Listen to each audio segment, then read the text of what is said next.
Assim, não tem mais um centro forte entre o PT e a direita.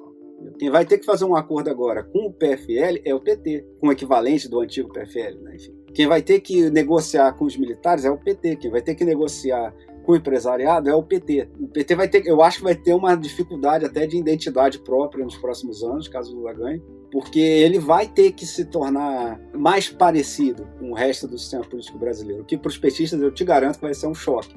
Por causa disso, porque ele vai ter que fazer essas tarefas e esses acordos pelo alto que ele nasceu recusando. Se Lula derrotar Bolsonaro no segundo turno, o PT vai ter que cumprir um papel completamente novo em sua história, diz Celso Rocha de Barros, convidado do Ilustríssima Conversa dessa semana. No início, o partido fez uma aposta arriscada.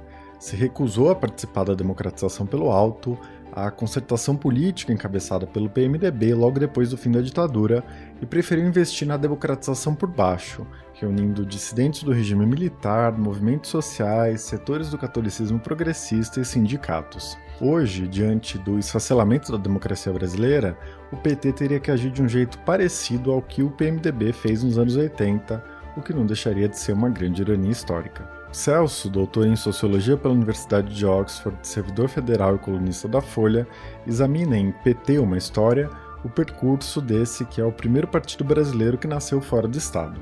Para ele, a raiz nas bases, perto da sociedade civil, permitiu que o partido se segurasse mesmo com todos os reveses que o sistema político brasileiro sofreu nos últimos anos. E apesar da Lava Jato, do impeachment de Dilma e a prisão de Lula, se mantém competitivo nas eleições. Eu sou Eduardo Sombini e este é a Ilustríssima Conversa.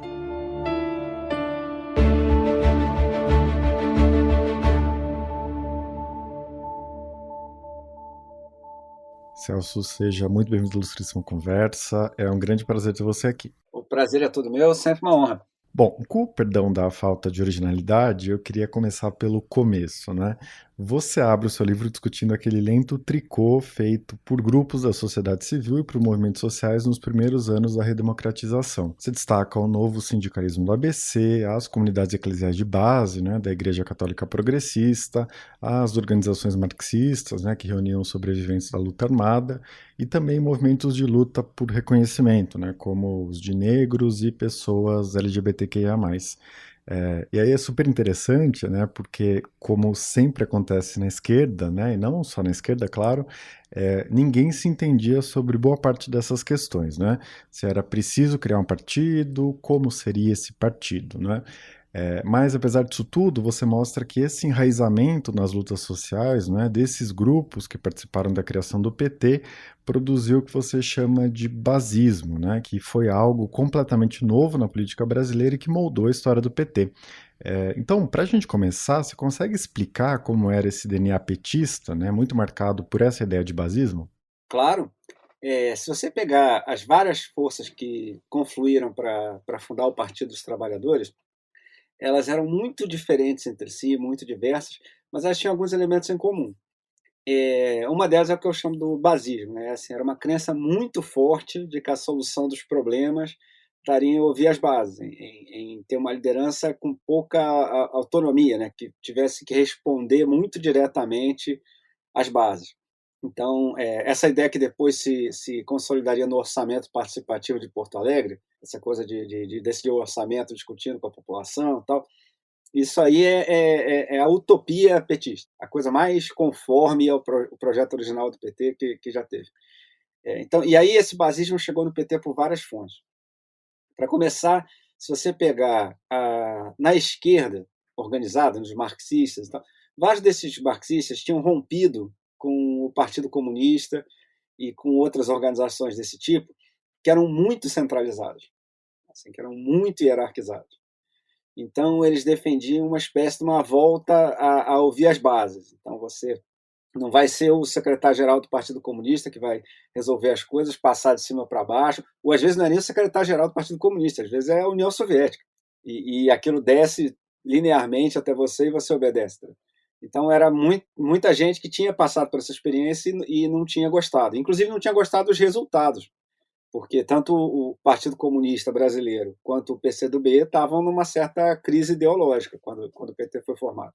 A outra fonte desse basismo são as comunidades eclesiais de base, que hoje, como elas foram aos poucos esvaziadas até pelo próprio Vaticano, as pessoas podem não ter importância disso. Mas se fosse escolher uma coisa para explicar por que o PT foi fundado, seria o catolicismo de esquerda.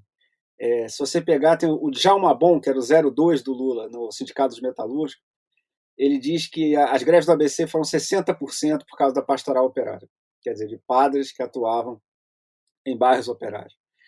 Os movimentos de bairro foram todos criados a partir de grupos religiosos. E isso tem uma explicação. A igreja era a instituição que o regime militar não podia reprimir muito pesadamente, assim, porque nessa época, você deve lembrar, 90% dos brasileiros eram católicos. E houve repressão sobre padres, mataram padres, mas isso era feito com muito mais cuidado do que contra outros setores. Então a Igreja Católica, num certo momento, serviu de guarda-chuva para a sociedade brasileira, para a sociedade civil brasileira. Os movimentos sociais vinham para baixo da Igreja Católica para se proteger do regime. E isso é uma coisa sensacional que a Igreja Católica fez no Brasil. Com a democratização, ela virou para os movimentos e falou: agora vocês se virem, entendeu? Agora vocês podem atuar livremente, vocês fazem. Mas no começo, quase todos os movimentos sociais brasileiros, de alguma forma, surgiram sob proteção da Igreja Católica. E esses segmentos tinham uma doutrina cristã com fortes raízes mesmo cristãs. Não era, tem gente que acha que a teologia da libertação era marxismo escondido, mas não é não. A teologia da libertação é um movimento ideológico autônomo, que é tanto diferente dos marxismos tradicionais quanto do catolicismo conservador. E uma das coisas que eles acreditavam muito era na autonomia dos pobres, né? Então, assim, a atividade primordial era organizar os pobres. Era ouvir os pobres, era fazer os pobres acreditarem nas suas próprias potencialidades políticas e espirituais. O basismo vinha também por esse lado. E, finalmente, você pegar os intelectuais que fundaram o PT, eram todos eles rompidos com o marxismo oficial. Então, eles todos estavam, por um lado ou pelo outro, nessa linha, já um pouco 68 ou um pouco Gramsci, de valorizar a sociedade civil, de valorizar os microcosmos, etc. Então, juntando tudo isso, o PT, na sua origem, era muito basista. Quer dizer, assim, você tinha que passar pelo seu núcleo de base, pelo seu movimento social, para aprovar alguma coisa dentro do PT. E você chegar no PT dizendo que você era de um movimento social, te dava um outro peso, entendeu? Assim, era você chegar lá: olha só, eu sou o cara do movimento negro. Isso te dava abria muitos espaços. Eu sou o cara do sindicato, não sei de onde. Então, o PT, na sua origem, era muito, muito democrático, se você quiser dizer, por um ponto de vista, mas, por outro lado, isso trazia algumas dificuldades assim para você fazer o partido pensar como governo, né? Pensar, digamos que a gente ganha agora. Aí não vai dar para fazer eleição toda hora, não vai dar para fazer votação toda hora. O que a gente faz? Né? Isso foi uma tensão permanente nas ideias do PT. Certo.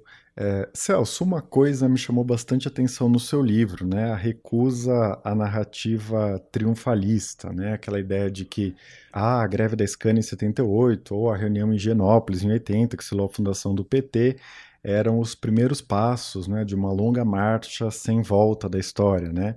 E para quem estava assistindo aqueles eventos, era inevitável não acreditar que o Lula ia chegar ao Palácio do Planalto. Seu livro se afasta desse tipo de abordagem, né? Você sempre relativiza, né? Fala das contingências, escreve: se tal coisa tivesse acontecido, nada disso teria ido para frente, etc. E, além disso, o seu livro trata bastante do Lula, né? O grande líder do PT, mas também evita personalizar a história do partido na figura dele. Me parece que você dá um peso muito menor que outras pessoas que tratam desse tema, né? Por que essas duas coisas? Por que se afastar tanto do personalismo, né, sobre o Lula, e desse triunfalismo, né, essa ideia de que era para ser? Esse primeiro ponto é bem claro quando você começa a estudar. O PT, quando começou, tinha tudo para dar errado. Assim, longe de ser uma marcha que começou gloriosa e foi linearmente chegando até a presidência, quando começou as coisas deram errado. Assim, o pessoal achava que ia vir um monte de políticos de centro-esquerda do PMDB, do MDB na época, né, que eram contra a ditadura, e iam aderir ao PT. E muito poucos deles, muito pouca gente entrou. Eles achavam que aquela onda de movimentos sociais de 78 ia durar muitos anos, e não durou. A recessão no começo dos anos 80, aquela grande crise que causou o fim da ditadura militar, aquilo também fez os movimentos sociais se retraírem. Uma crise é ruim para você reivindicar salário, por exemplo. Então, assim, né, a eleição de 82, a primeira eleição que o PT disputou, o resultado foi um desastre, na avaliação deles mesmos. Assim, foi um desastre, eles achavam que eu muito melhor. Então, assim, o PT fez uma aposta arriscadíssima na sua origem, que era: o Brasil vai se democratizar por uma aliança no topo, por uma aliança entre dissidentes do regime militar e a oposição institucional, era o MDB na época, né? A oposição que elegia gente para o Congresso, enfim, que tinha um perfil mais centrista. E, de fato, o Brasil se democratizou por uma aliança entre esses dois setores. O PT, até por essa filosofia basista que a gente falou no começo, não quis participar disso. Falou: não, eu sou contra isso, eu acho que a democracia tem que vir pela espontaneidade popular, pelos movimentos. A esquerda do PT, os grupos mais radicais, tinham um slogan: greve geral, derruba o general. Essa é uma coisa assim de que daria para derrubar a ditadura só pelos movimentos e tal, que foi um fiasco, não deu certo. E aí o PT passa a maior parte dos anos 80 só perdendo, entendeu? Só tendo resultado ruim toda eleição. Porque quem conduz a democratização é o PMDB, o MDB virou PMDB nos anos 80. Na eleição de 86, que é a eleição do Plano Cruzado, parecia que o governo Sarney tinha controlado a inflação. Ele faz a única maioria parlamentar da nossa história recente, foi o único partido que teve mais da metade do parlamento, e elegeu todos os governadores menos um. Então parecia que a aposta do PT tinha dado errado. Assim, então, basicamente, o PMDB vai ser a grande força política de agora em diante, e o PT viraria um desses, por exemplo, esses partidinhos de esquerda que tem na França, que conseguem lá seu 3, 4%, mas nunca conseguem 6%. São sempre um pessoalzinho radical, que aí tem uma certa função para agitar os sindicatos, para organizar movimentos de base, tal. Tem uma função, mas é um partidinho muito pequeno. O PT a aposta do PT só passou a gerar resultados quando a Nova República entra em crise. Quando esse projeto do Sarney de acabar com a inflação fracassa depois da eleição, o governo fica completamente desmoralizado e o PT vira o voto de protesto. Quando o PT tem sua primeira votação boa, em 1988, isso é uma total surpresa para os petistas. Eles falam: como assim a gente ganhou, entendeu? Assim, ganhou São Paulo. Com a Erundina, que era uma assistente social, que era vereadora e tal, mas ligada ao movimento de base, mas que não tinha máquina nenhuma, não tinha estrutura nenhuma. Mas o PT canalizou esse voto de protesto. E canalizando esse voto de protesto, quase ganhou a eleição presidencial de 89. E aí, novamente, por muito pouco, não foi o Brizola que foi para o segundo turno. O PDT foi mais forte que o PT durante todos os anos 80. Durante os anos 80, o PT era mais fraco, tanto que o PDT, quanto que a esquerda do PMDB, que depois daria origem ao PSDB. O PT era meio que a terceira força da esquerda brasileira, ali, e ao longo da década foi ultrapassando o Partido Comunista. Então, assim, teve várias conjunturas em que, se as coisas tivessem sido um pouco diferentes, o PT tinha dado errado, não tinha ganho nada nunca. Seria uma curiosidade histórica. Entendeu? Então, essa narrativa de que não, ali começa uma jornada gloriosa da classe operária até chegar ao poder, etc., isso aí é furada. Entendeu? Se o Brizola tivesse sido competente para conseguir 3 aliados razoáveis em São Paulo, e ter, ao invés de 1,4% ter tido, acho que foi 1,4%, não sei, ter tido, sei lá, 3%, 5% em São Paulo, ele teria ido para o segundo turno, e aí a história seria completamente diferente. Se o MDB tivesse conseguido uma solução melhor para o problema da inflação, ou se não tivesse feito aquele estelionato eleitoral, o PT também não teria quase ganho em 89. Então, a história é cheia de conjunturas críticas que decidem para onde vai, mas que as coisas tivessem sido um pouquinho diferentes ali, as coisas teriam tomado um rumo diferente. Sobre a questão do Lula, de fato, assim, eu estava até conversando ontem com uma pessoa que falou que o livro não é muito lulocêntrico, né? Assim, não é centrado na história do Lula. Isso é de propósito, porque, primeiro, uma versão que eu acho que é falsa e tem que ser desmentida é a história que o PT sempre foi o partido do Lula, entendeu? Isso não é verdade. O Lula, obviamente, sempre foi mais importante do que um militante comum. Isso é óbvio. Ninguém acha que o Lula tinha a mesma importância que os outros. Ele era o grande líder da maior onda de greves da história brasileira. Agora, nos anos 80, por exemplo, o PT era bem mais radical que o Lula. Nos anos 90, o Lula já queria moderar o discurso e fazer alianças mais amplas desde o começo da década, entendeu? E o PT barrou. Então, assim, teve várias coisas que o PT fez que não foi o Lula, desde organizar o movimento negro, se organizou por ele mesmo, entendeu? As feministas fizeram suas próprias lutas. Então, assim, o Lula teve um papel importante de ser um articulador dessas várias tendências, mas, inclusive, vários desses petistas históricos tinham luz própria, tinham sua própria base política. José Dirceu, José Genuíno, Palocci, vários desses caras, se eles saíssem do PT e fossem para outro partido, eles também seriam eleitos deputados. Mas o Dirceu, em especial, foi muito importante nessa organização interna do PT. O Dirceu é o maior construtor de partido da história democrática brasileira. Foi o melhor cara para organizar a coisa chata que ninguém tem paciência para fazer, ele tinha. De fazer acordos entre os grupos num determinado estado e fazer coalizões para disputar a primária dentro do partido, enfim. Todos os adversários dele dentro do PT reconhecem que ele era muito bom nisso. Então, assim, o PT nunca foi só o Lula. O que vai acontecendo é que, depois que o Lula vira presidente, aí, de fato, ele ganha um peso completamente diferente dentro do partido, até porque tem amplos setores da população que apoiam o Lula muito fortemente, como a gente, inclusive, está vendo hoje em dia, mas que não são ligados historicamente ao PT ou às bandeiras do PT, etc. Eles apoiam o Lula porque o Lula é um cara com uma origem social pobre, que, quando virou presidente, conseguiu o melhor desempenho de qualquer governo brasileiro até hoje no combate à pobreza. O lulismo começa quando o PT chega ao poder. E aí tem uma coisa que vai acontecendo, é que os escândalos de corrupção batem muito mais forte no PT do que no Lula. O Lula consegue sobreviver aos escândalos de corrupção muito melhor do que o PT. Por exemplo, no Mensalão, vários desses petistas de luz própria caem, entendeu? E interrompem suas carreiras políticas. Os seus substitutos não são tão poderosos diante do Lula quanto o Dirceu, Genuíno ou Palocci era. Então, com o tempo, vai ficando um pouco mais parecido com a ideia de que o Lula manda e desmanda. Mas isso foi ao longo do tempo e nunca foi absoluto, inclusive não é hoje. O Lula continua sendo mais pragmático do que o petista médio. Bom, você estava falando do Dirceu, né, dessa questão da corrupção que vai aparecer depois, mas eu queria dar um passo atrás para 98. O PT sofreu uma lavada com a reeleição do FHC no primeiro turno, e tem um trecho no livro em que você escreve que o Lula se cansou de ser um símbolo, né, e ele passou a querer ser o líder da esquerda e o presidente do Brasil. E o José Dirceu, à frente do PT, se mostrou disposto a meio que enfiar o braço na lama para isso, né? Então, além de moderar o discurso, fazer aliança com os partidos fisiológicos, né, e receber dinheiro das empreiteiras, o que obviamente todo mundo fazia, mas que o PT antes criticava muito, né, o partido tinha um discurso anticorrupção muito forte.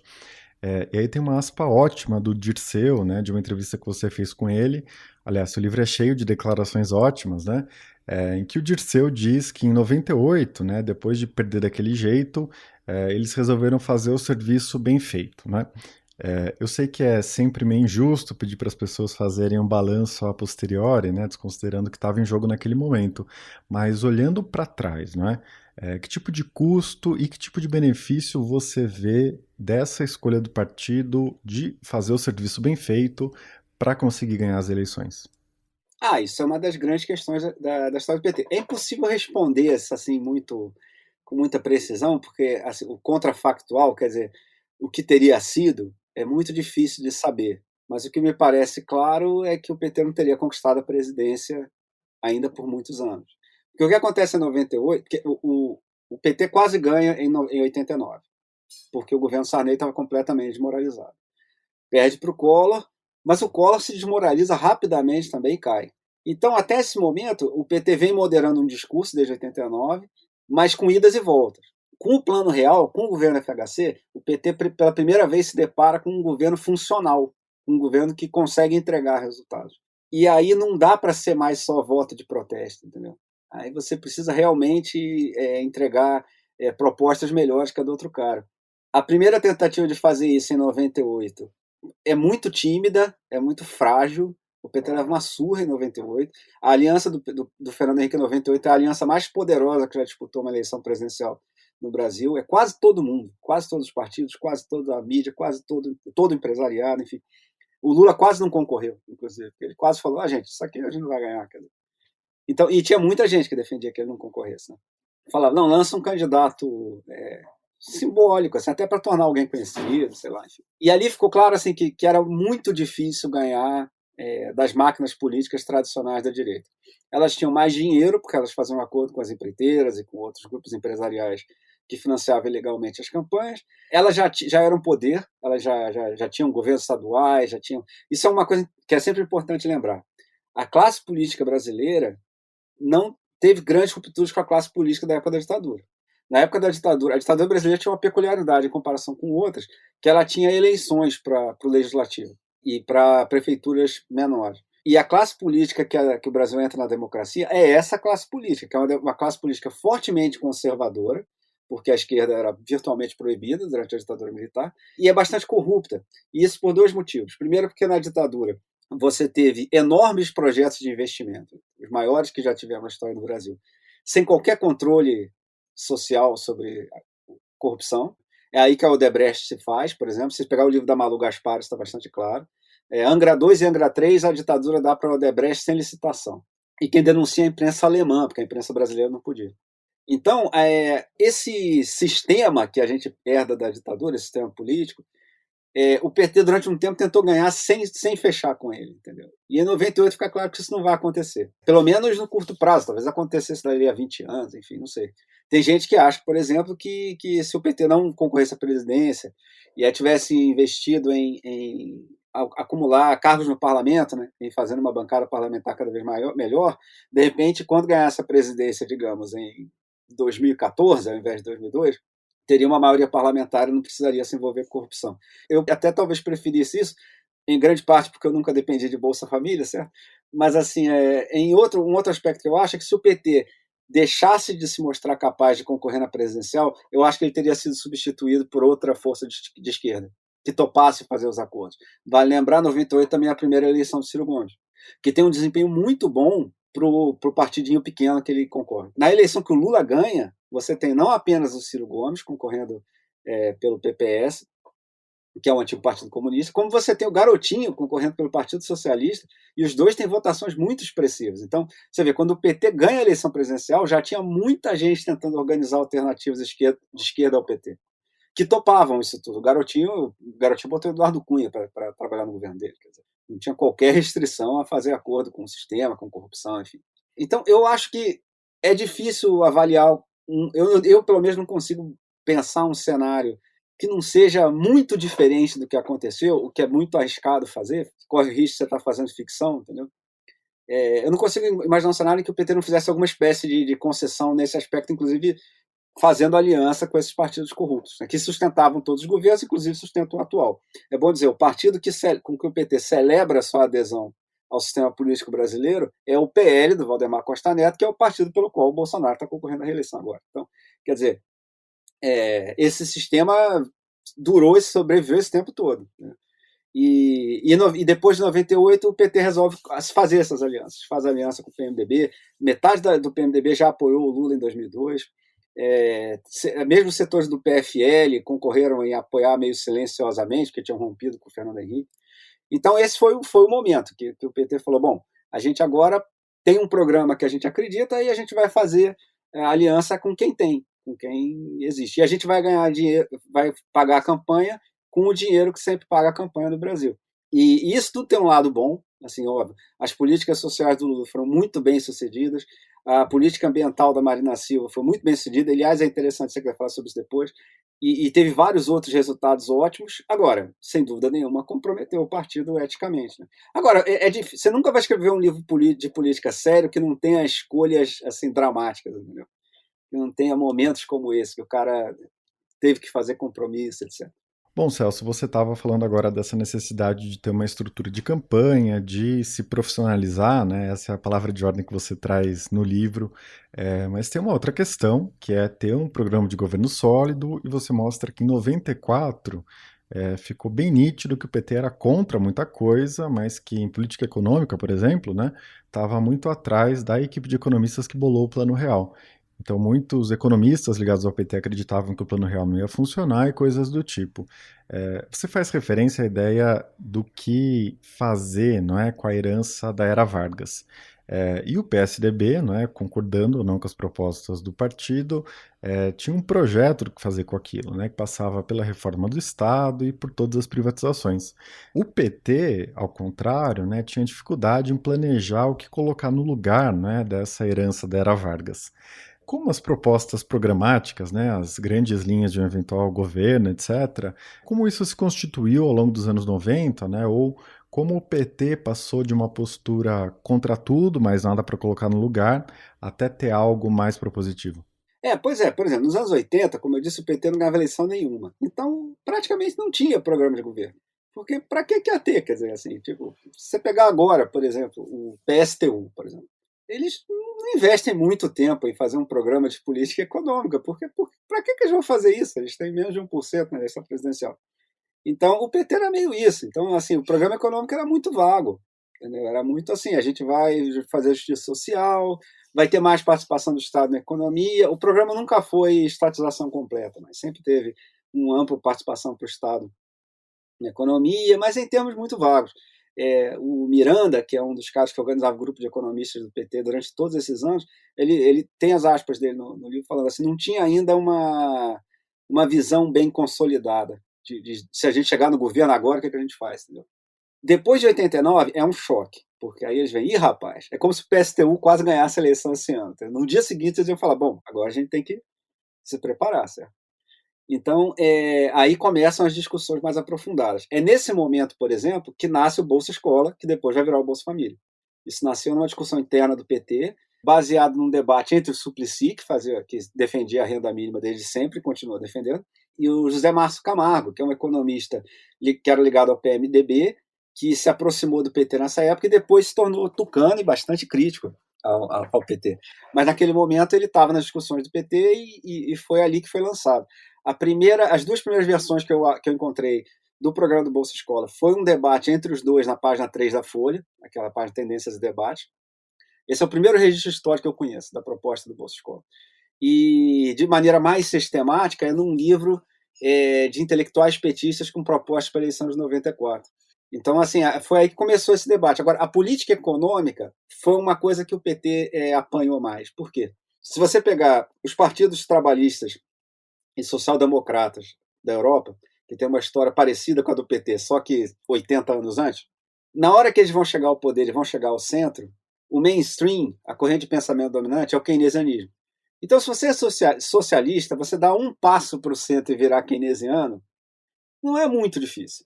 E os partidos social-democratas não tiveram grande dificuldade de fazer isso.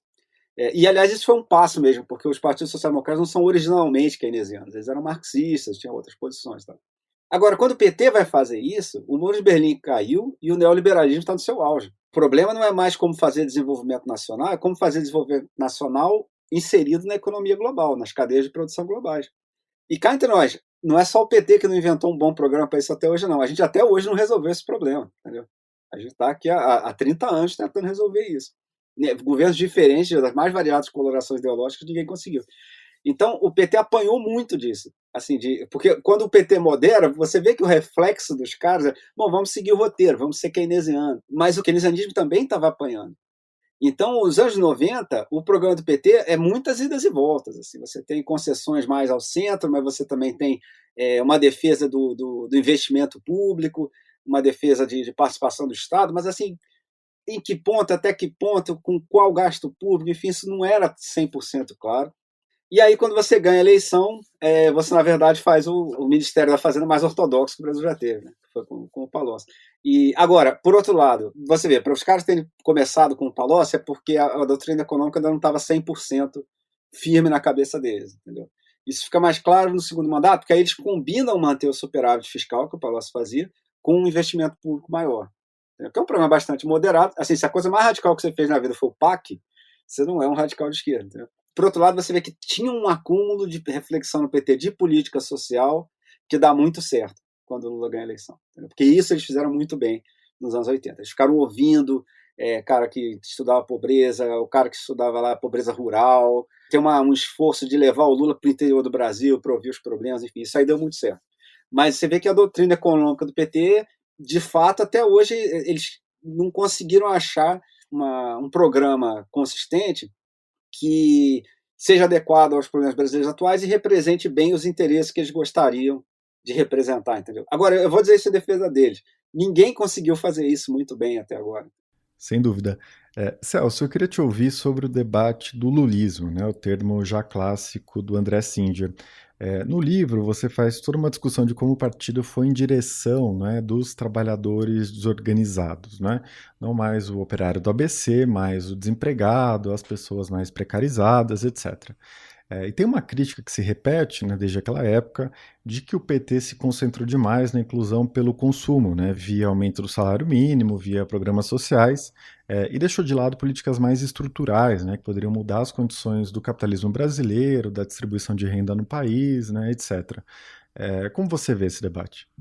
Eu acho que, assim, primeiro eu acho que a gente devia definir melhor os termos do debate. Por exemplo, primeiro, eu acho que inclusão sobre consumo, pelo consumo, eu não acho que é um negócio que tem que ser desprezado, não, porque isso eu lembro no capítulo sobre o governo Lula.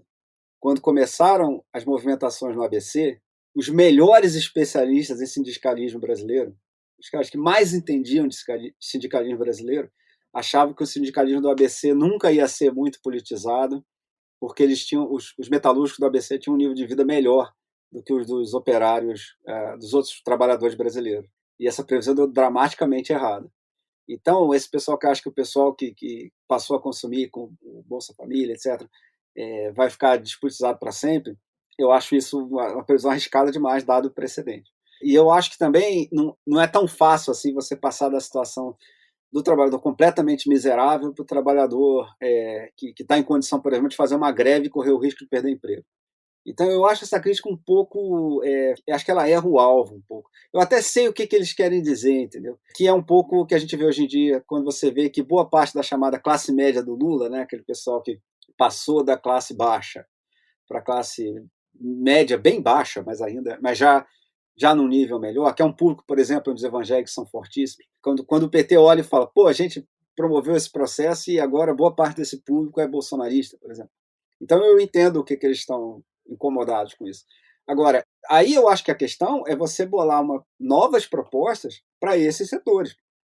Assim como em 90 você fez proposta para os setores miseráveis, para os setores muito pobres, veio aí o Bolsa Escola e tudo mais, agora você teria que botar outras propostas. E tem discussões sobre empreendedorismo. Se você pegar o Galo, aquele cara que organiza entregadores de comida e tal, ele fala que tinha que ter uma proposta que misturasse cooperativa e sindicato.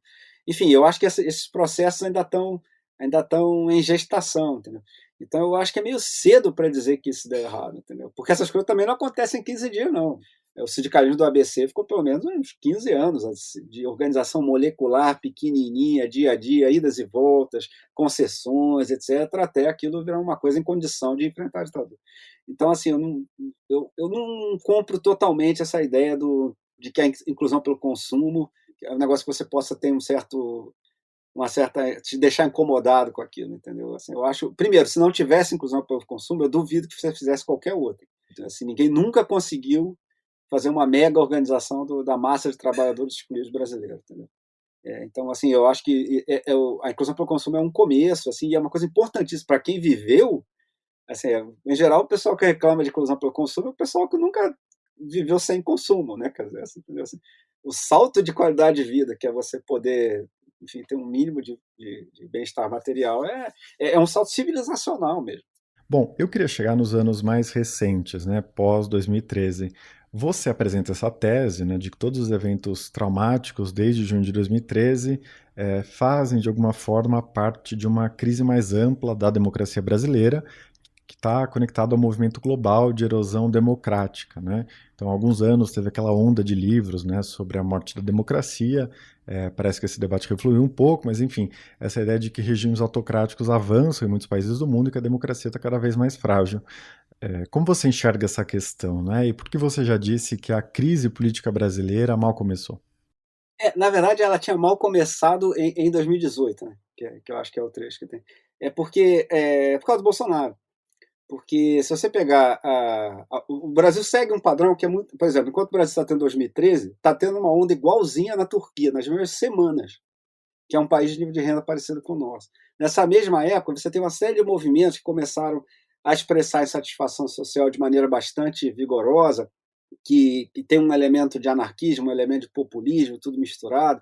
E você tem isso no Occupy Wall Street, nos indignados da Espanha, você tem isso na Primavera Árabe, você tem isso no Brasil, você tem isso em vários países.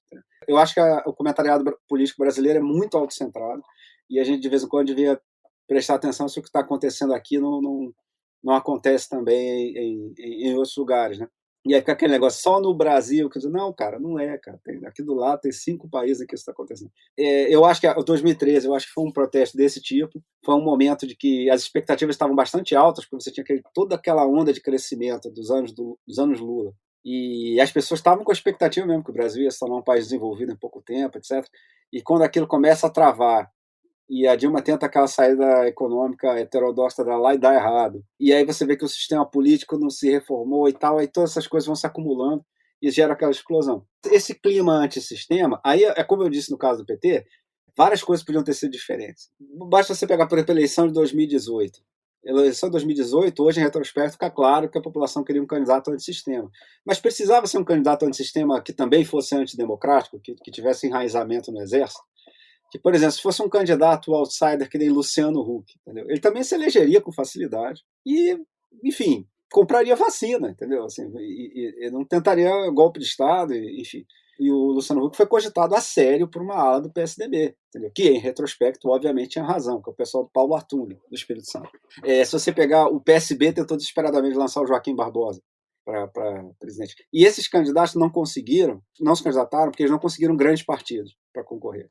Então, houve uma miopia brutal dos grandes partidos na hora de entender que a população queria uma renovação. E, em especial, na centro-direita, eu acho que houve realmente uma sensação de que, na verdade, aquilo tudo era contra o PT, entendeu? E aí agora o PT caiu, acabou. Mas não era isso.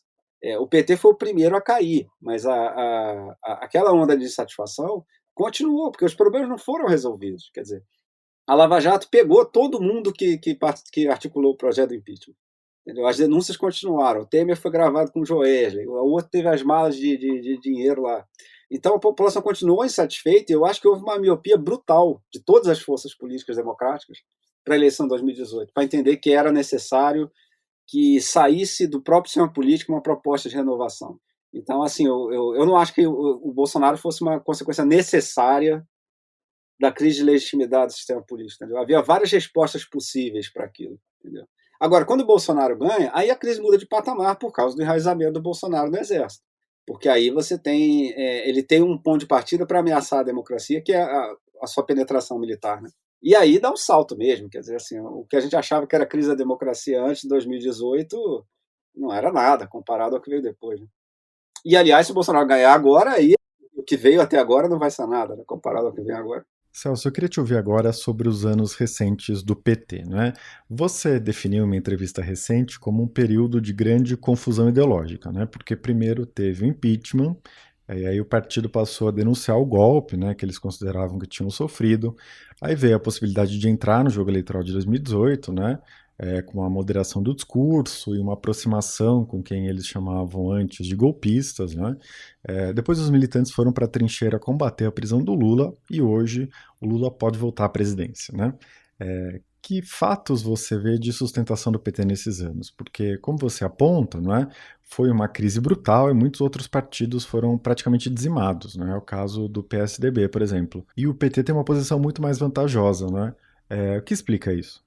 Eu acho que a mesma coisa, os mesmos fatores que fizeram com que o PT fosse o primeiro partido a cair na crise política explicam por que ele sobreviveu melhor. O PT é o primeiro grande partido brasileiro que nasceu fora do Estado. O PT não nasceu por um agrupamento de gente que já era deputado, governador, etc. Nasceu nos movimentos sociais, com gente que foi perseguida pela ditadura, etc.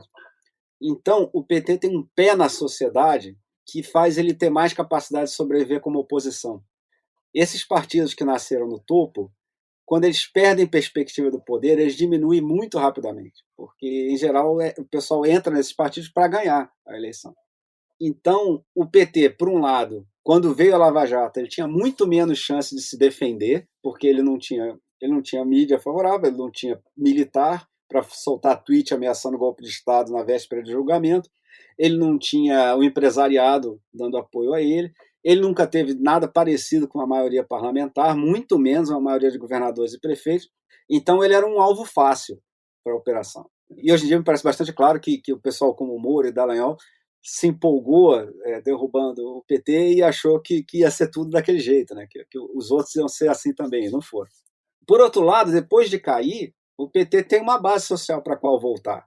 Enquanto o PT estava na oposição, os sindicatos continuaram funcionando, os movimentos sociais continuaram funcionando, o PT continuou a existir, assim, continuou a ter sua vida interna, suas reuniões, etc. E a marca do PT, para bem ou para o mal, sobreviveu. Quer dizer, quem gostava das políticas do PT na época do primeiro governo Lula associa isso ainda ao partido.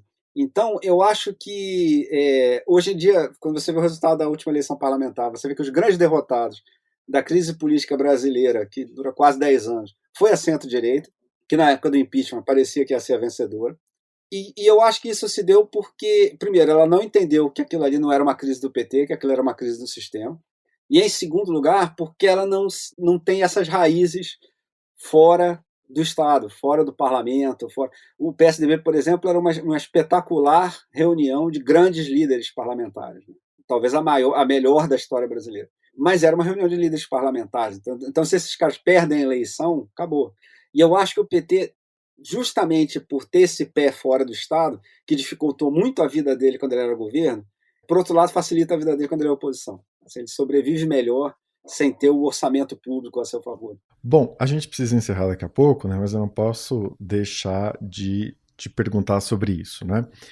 Você recusa qualquer triunfalismo no começo do livro e faz a mesma coisa no final, né?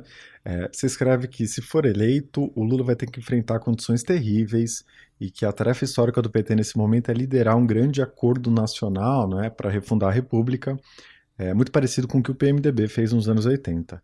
E essa é quase uma viagem redonda, né, em que o PT se vê obrigado a fazer o que se recusou a fazer antes, né? Como você enxerga essa perspectiva, né, esse papel histórico que o PT precisa cumprir? Pois é, assim, é o que você falou, né? É uma viagem redonda. E é uma certa ironia histórica, né? Que o PT passou 10 anos negando esses acordos, quer dizer, se fazendo tudo que estava a seu alcance para ficar de fora desses acordos. Assim. Várias vezes, ele podia ter participado, ele foi convidado várias vezes e não participou. E agora o que ele vai ter que fazer é o que o PMDB fez nos anos 80. Assim, não tem mais um centro forte entre o PT e a direita. Quem vai ter que fazer um acordo agora com o PFL é o PT. Quem vai ter com o equivalente do antigo PFL, né? Enfim. Quem vai ter que negociar com os militares é o PT. Quem vai ter que negociar com o empresariado é o PT. Não tem mais como você botar a culpa nos aliados, enfim.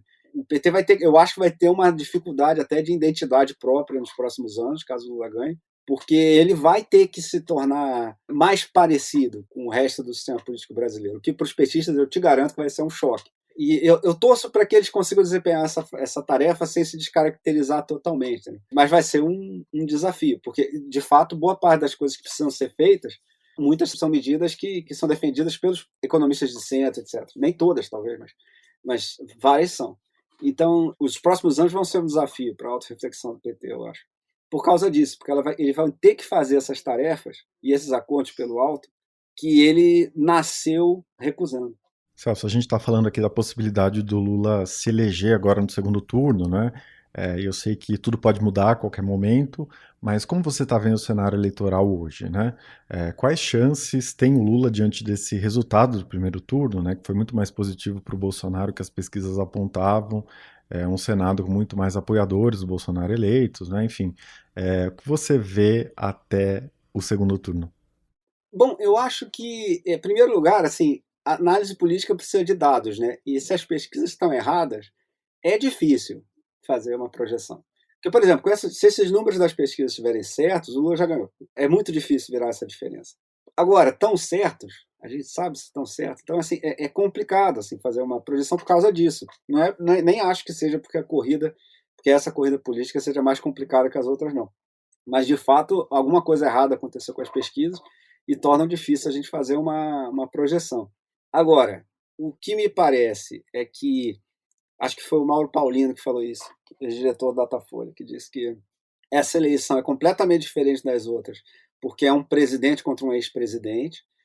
Então, o quadro eleitoral foi muito estável ao longo dos meses. Inclusive, eu suspeito fortemente que esse número melhor do Bolsonaro nas urnas já existisse, assim, que ele já tivesse esse apoio e as pesquisas estivessem pegando errado. Então, assim, é um quadro meio de estabilidade, que até me faria cravar que o Lula vai ganhar, se não fosse pelo fato de que, pela primeira vez, quem chegou em segundo lugar no segundo turno é o atual presidente, que tem a máquina, que tem a caneta, tem o orçamento público. E está gastando dinheiro a rodo, entendeu? Tá gastando dinheiro sem pensar no amanhã, entendeu? Então, assim, eu acho que é isso que torna o resultado incerto. A gente nunca viveu essa situação de estar em segundo lugar no segundo turno, um presidente que, aliás, não tem limite nenhum. Assim, o cara mudou a Constituição faltando 3 meses para poder gastar mais dinheiro. Quer dizer, esses gastos todos, essas coisas, que já são sintomas de uma erosão dos controles democráticos. Né? Por que os outros governos não podiam fazer? Porque eles não queriam? Não podia. Se eles fizessem, eles seriam punidos. E agora o Bolsonaro não é. Então, assim, eu acho que, pelo que a gente tem de dado disponível, o Lula ainda é favorito, mas assim, enfrentar a máquina é um negócio muito difícil mesmo. Então, por isso que eu acho que não dá para cravar. Perfeito. Bom, para recapitular, o Celso Rocha de Barros é autor de PT, uma história, que acaba de sair pela Companhia das Letras. Celso, parabéns pelo livro e muito obrigado pela sua participação aqui. Foi um prazer conversar com você. Muito obrigado, Eduardo, e obrigado especialmente pela leitura atenta do livro. Viu? Este foi o Ilustríssima Conversa. Eu sou Eduardo Sombini e a edição de som foi feita pelo Rafael Conkle. Se você tiver comentários, críticas ou sugestões, fique à vontade para me escrever. Pode ser pelo Twitter ou pelo Instagram, ou no meu e-mail, que é o eduardo.sombini@grupofolha.com.br. A gente se vê no próximo sábado com um episódio da série especial sobre o futuro. Até lá!